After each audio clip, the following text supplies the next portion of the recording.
Hey guys, Will here. Welcome back to the channel. So sim racing has evolved massively over the course of the last 10 years in every single aspect, from the hardware, the software, and of course the community that surrounds it as well.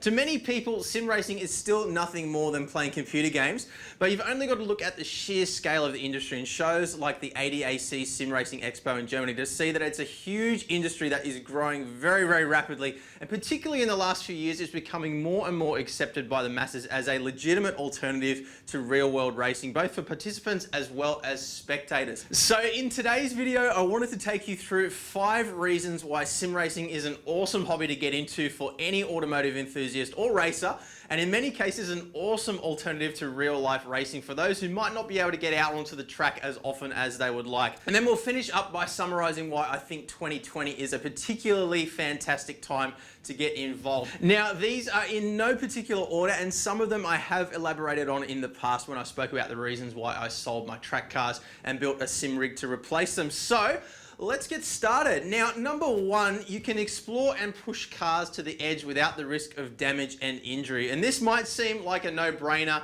to some people, and I'm sure that many of you will see this as one of the biggest reasons why sim racing is actually pretty lame compared to the real thing. But just bear with me here. This was actually the initial reason why sim racing appealed to me personally. As a severe anxiety sufferer, I was never able to really completely enjoy the track cars that I'd owned previously, and was always somewhat reserved in pushing a car to its limits in the real world because of the risks involved. So sure, the risk is part of the fun of real racing, and there's absolutely no denying that whatsoever.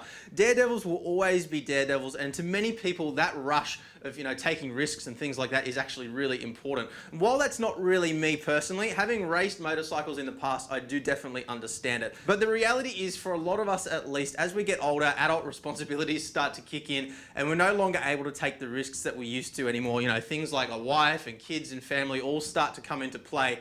I think what a lot of people will find interesting is that while it's obviously not in the same ballpark in terms of the fear factor and things like that and thrill seeking, I find personally that particularly with league racing, you still really get a thrill out of challenging yourself, pushing your limits, and also battling with other cars on the track as well. I find that, when I do hours and hours of practice throughout a week and it all comes down to the excitement of one race, one mistake still costs you, quite significantly, although there's not the danger there like you have in real life, and there's not the risk of, damaging a real car.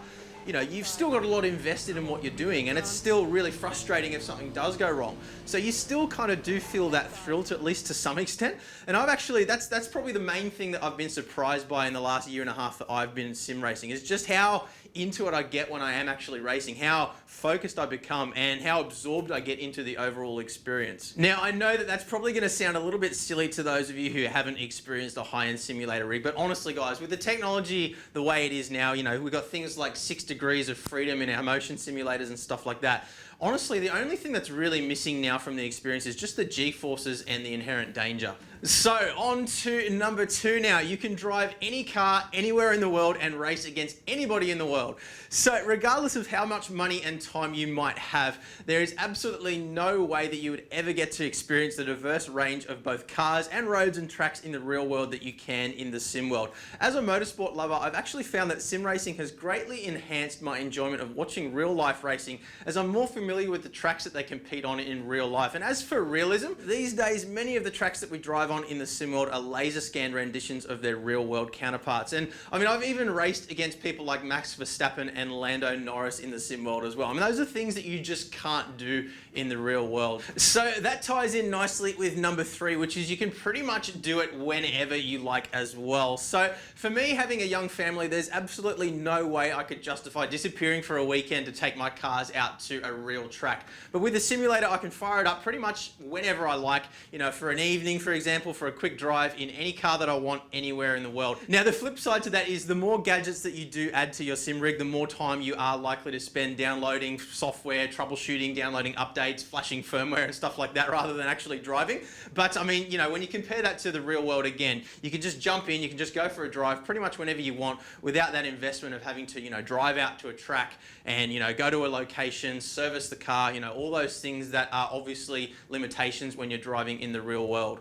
So on to number 4, it is a hell of a lot cheaper than owning a real track car. Now this one tends to get people a little bit triggered because everybody's circumstances are obviously different. But the fact of the matter is that owning a track car is expensive, and I know because I've owned multiple track cars in the past. Access to tracks is expensive, wear and tear is expensive, consumables such as tires, brake pads, rotors, oil, all those things are all expensive as well. And I mean, even if you're lucky, you probably still only have access to 2 or 3 tracks that are actually within driving distance to where you live. And again, compare that to the sim world. You can drive any car you want, anywhere you want, pretty much anywhere in the world. Now, there's absolutely no denying that sim racing does tend to be a pretty large money pit with extremely slippery banks. You still don't need to spend a fortune to enjoy it, and that's something that we've covered a lot in previous videos on this channel. I'll link a couple of those below for you. But plus, with more and more companies joining the scene and forcing more aggressive competition in the hardware space, we're starting to see better quality gear at cheaper prices as well. Fanatec now have their direct drive wheelbases, which makes the technology a lot more accessible in terms of both the affordability and the ease of use. Granite Devices has their SimiCube 2 range, which again is also great value and far easier to set up than anything we had on the market 18 months ago. And while I don't have any personal experience with other brands at this point in time, that's something that I'm hoping to change very soon. Other companies such as SimMagic and AccuForce also have some seemingly pretty hot hardware at hard to ignore prices. So the more competition in this space, the better things are for us sim racers. So on to number 5, we're only just seeing the beginning. Esports in general is absolutely exploding at the moment. All the major F1 teams, for example, now have their own esports teams as well. And you've only got to look at the absolutely ridiculously huge prize pools that we see in esports competitions, you know, into the tens of millions of dollars to see just how big an industry this is. In recent years, gaming has grown to become by far the largest entertainment market there is, surpassing and now even eclipsing movies, music, and even book sales. And hardware is becoming more and more accessible seemingly every few weeks. Even just this week at CES 2020, we saw more mainstream brands like Razer jumping into the party. I mean, they were using rebranded gear from other manufacturers, but the point is that as technology progresses, both in terms of hardware and software, the experience is only going to be getting better, cheaper, and easier for us to enjoy. Sim racing is an industry that is very much still in its infancy, and especially with professional racing drivers like Lando Norris, Max Verstappen, and Shane Van Gisbergen, all regular participators now, this will undoubtedly draw in a more diverse crowd as well. So with all of this, there's really never been a better time to get involved in sim racing. If you're curious about how to get started, I've documented my entire journey from the very start right here on this very channel, and I've also put some links to videos you'll find particularly useful in the description below as well. In terms of hardware, I have a ton of reviews of both high-end and entry-level equipment, as well as affiliate links which you can use to purchase the gear and help this channel out along the way as well at no additional cost. So there's also my Discord community, which now has over 800 members who are all happy to help you out getting started,